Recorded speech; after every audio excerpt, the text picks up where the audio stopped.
what will distance learning look like? What I'll say, and I really want people to understand, is that it's going to look very different than it did in the spring. That's right. Online classes for your kids this fall should be better than what kids and teachers had to deal with in the spring, with more real interaction between the teachers and students and between students as well. Now, that's the word from the superintendent of the biggest school district in San Antonio.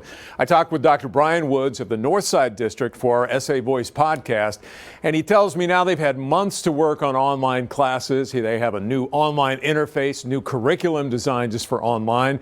So when kids are at home learning, those virtual classes should be better for them and for you. In the spring, we had some situations where students didn't get a lot of synchronous learning. They didn't get a conversation like the one you and I are having now.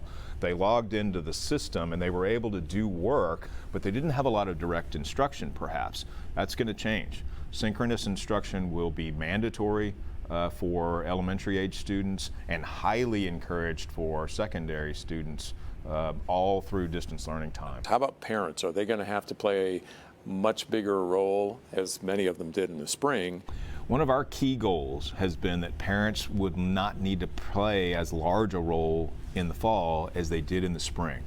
We will be back to teacher-led instruction, period, for virtual learners. So and of parents course, for can go back to work? Parents? If parents feel like their child is in a safe place and that they have access to what they need, absolutely. We're not going to ask parents to teach their kids how to write and to read and to do mathematics.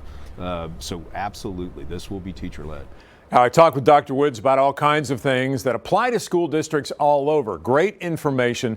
It is on our San Antonio's Voice podcast right now. Just go to news4sa.com, or you'll go to my Facebook page, randy.beamer, as well as your favorite podcast app.